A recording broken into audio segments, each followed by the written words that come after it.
Assalamualaikum warahmatullahi dan salam sejahtera kepada bangsa Walaberi sekalian. Video kita pada kali ini, saya nak kembali menyentuh tentang usahawan Melayu paling berjaya untuk zaman kerajaan Madani ini, iaitu Farhaj Wafa Salvador. Di mana pada kali ini, nampak gayanya beliau tengah cuba hendak menjual nama Sultan pula dah. Apa cerita sebenarnya ni?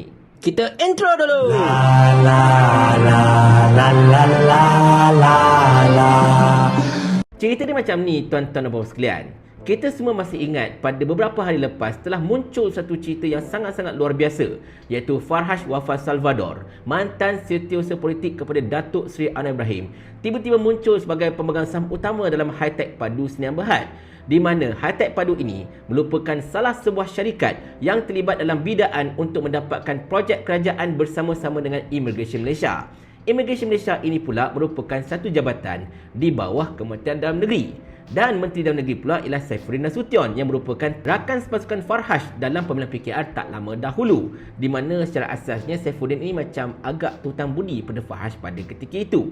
Tapi tak apalah, benda itu kita akan cerita kejap lagi tuan-tuan sekalian. Cuma sekarang ini, apa yang tengah berlaku, bila benda ini meletup tuan-tuan sekalian, Farhaj dah cuba nak bersilat lah. Cuba untuk cakap itu, cakap ini, cuba untuk tone downkan suasana, tetapi gagal.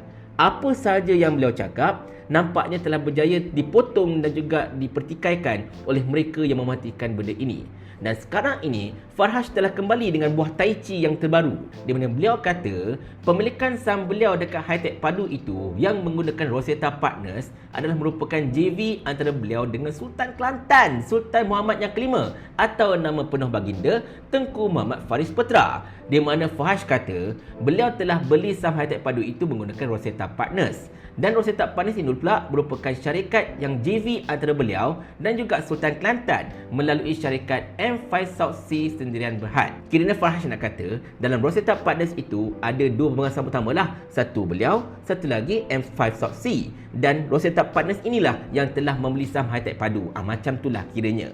Jadi di sini tuan-tuan sekalian, kita akan cuba tengok betul ataupun tidak apa yang Farhaj cuba katakan ini. Yang pertamanya, kita nak tanya soalan paling mudah lah. Berapa peratuskah pemilikan saham Sultan Kelantan dan juga pemilikan saham Farhaj dalam Rosetta Partners Sdn Bhd? Itu pun dah cukup nak tahu dah sebenarnya. Tetapi tak apa, yang itu kita akan cerita kejap lagi juga. Sekarang kita nak tengok tentang listing bursa. Bila sesebuah syarikat itu ada pembelian saham dan sebagainya, ada perubahan dan setelah pemegang saham di mana muncul pemegang saham terbaru ke apa-apa ke yang lebih besar pemegang saham majoriti, mereka akan buat listing. Listing ini penting untuk pengetahuan para pelabur dekat luar sana sebab mereka nak tahu pergerakan syarikat-syarikat yang tertentu, terutamanya bagi mereka yang ada kepentingan. Jadi, kita bacakan apakah listing yang telah dibuat oleh Hi-Tech Padu dekat bursa berkenaan dengan pemilikan saham majoriti ini. Particulars of Substantial Securities Holders. Name, Datuk Wira Farhaj Wafa Salvador. Name of Registered Holder, Rosetta Partners Sdn Bhd. Circumstances by reason of which the securities holder has interest. Deemed interest by virtue of his substantial interest in Rosetta Partners Sdn Bhd pursuant to Section 84 of Companies Act 2016. Di sini tuan-tuan sekalian, kita dapat lihat di sini dalam listing ini jelas menyatakan bahawa Farhaj adalah pemegang kepentingan terbesar dalam Rosetta Partners. Jadi, bila Rosetta Partners ini beli saham Hi-Tech Padu, bursa akan senaraikan pembelian itu adalah substansial di bawah Farhaj Wafa.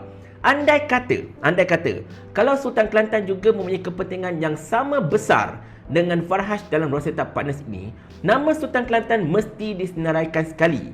Jangan kata nama Sultan tidak disenaraikan dalam mana-mana bursa saham tau. Banyak syarikat yang ada melibatkan sultan-sultan serta raja-raja serta tengku-tengku dan sebagainya, ada je tersenarai nama mereka.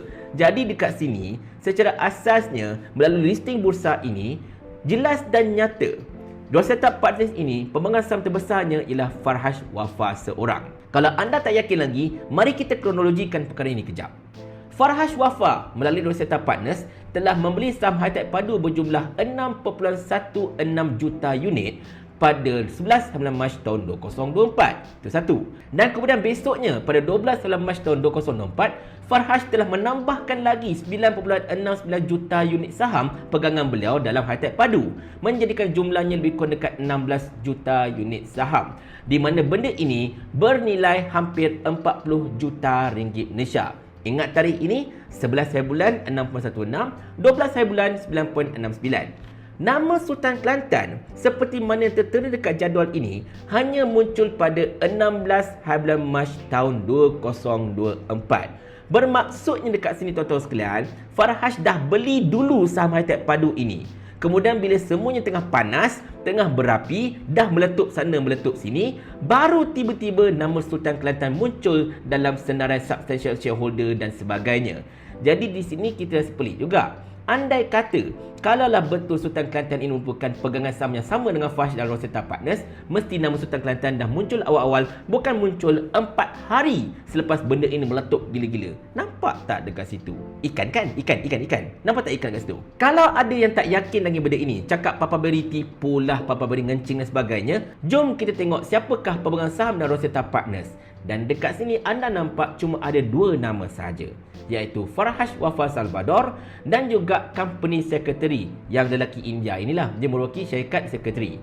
Kalaulah siapa-siapa tahu tentang macam mana senarai aturan untuk pemegang saham, biasanya pemegang saham,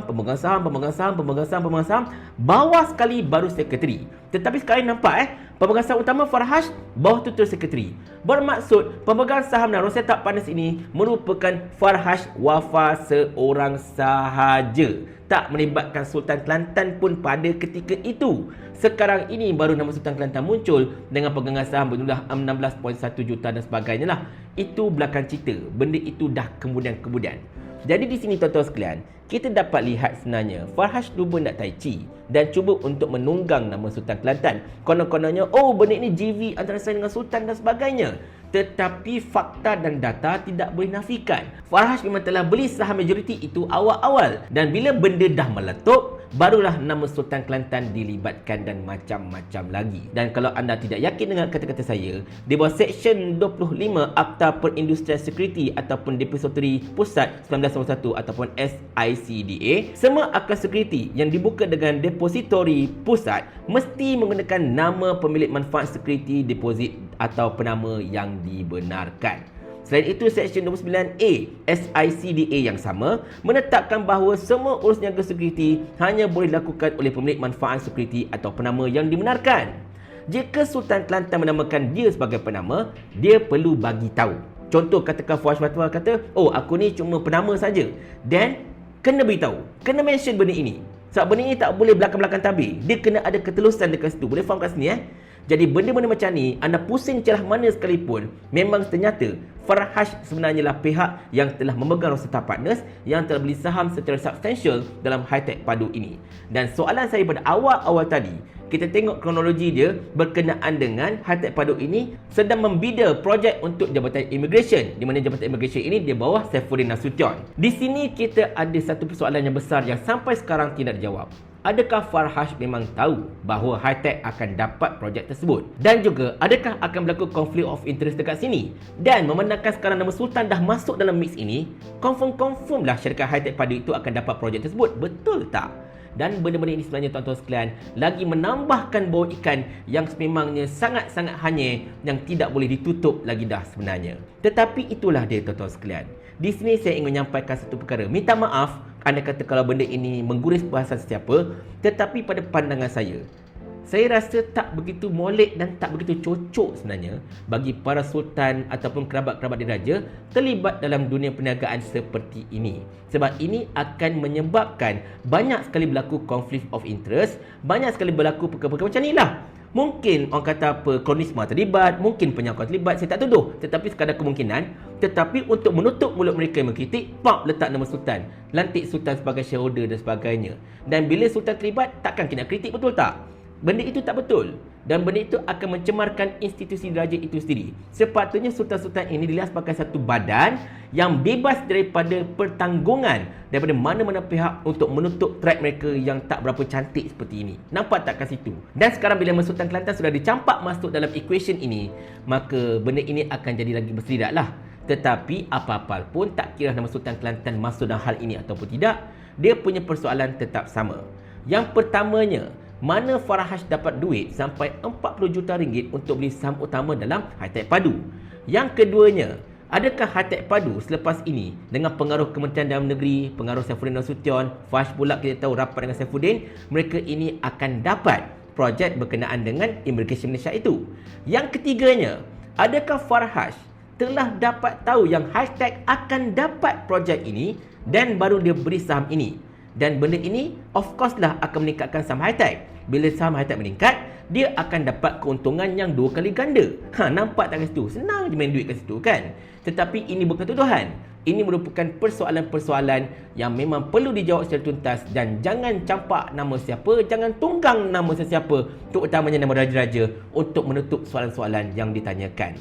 Jangan ingat kerajaan ini kerajaan anda boleh buat sesuka hati anda. Macam kata Seni Hamzah ini, kerajaan ni kerajaan kami, jadi ikut suka kami lah. Sebab rakyat yang bijak akan terus bertanya, akan terus mempersoalkan sampai anda terasa mahu orang tanya soalan ini instead of soalan-soalan yang saya tanyakan tadi. Mau tak tuan hamba kalau hamba kirimkan ke akhirat?